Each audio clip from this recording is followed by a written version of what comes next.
Wow, take a listen to that. An alarming sound near the Boston area Saturday. A resident caught it on her home security camera.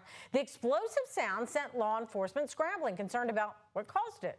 Well, what was it? The U.S. Geological Survey says it was a sonic boom caused by a meteor zipping across the skies in that area. The American Meteor Society says it was about 3 feet wide, the meteor was, and a few people reported seeing the brief fireball in the sky. What a cool sound there. Cool, but a little scary if you're in the neighborhood. Yeah, if you don't know what it is, you're like, Well, what just happened? That sound, you would think something major had blown up in your neighborhood there, but a meteor. A meteor.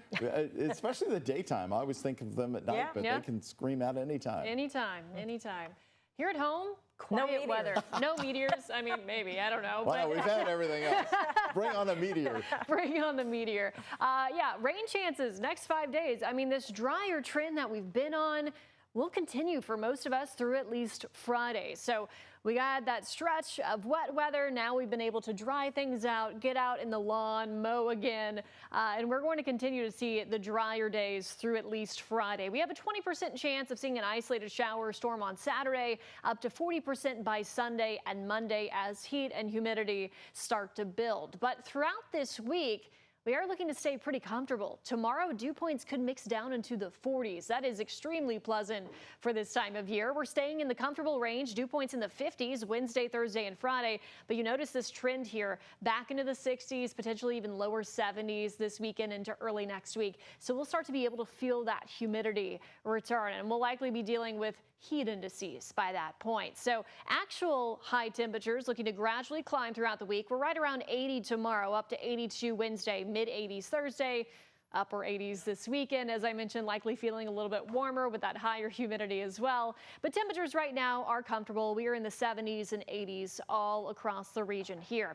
Dew points have been much higher to our southwest. This has been the trend just for the last couple of days. Showers and storms have been ongoing. St. Louis, Paducah, down to Nashville, areas down to the south as well. Meanwhile, we have all this influence of the dry air that's been coming in from the northeast. So that is keeping our rain chances in check, and primarily outside of Kentuckiana. We did have a shower or a storm in areas like Greene County, Taylor County, Adair County this afternoon, and now we're watching some isolated storms bubble up in Illinois, but it does look like the track of this should be staying primarily off to our west. So our hour-by-hour futurecast can't rule out an isolated shower or storm, especially if you do live off to the west of I-65 here. Otherwise, expect partly cloudy skies overnight, lows in the upper 50s to lower 60s, plentiful sunshine returning tomorrow. We'll have temperatures in the low to mid 70s by lunchtime. Highs top out right around 80 degrees. It will be breezier tomorrow, so keep that in mind. Winds will be coming in from the northeast, gusting 20 to 25 miles per hour at times.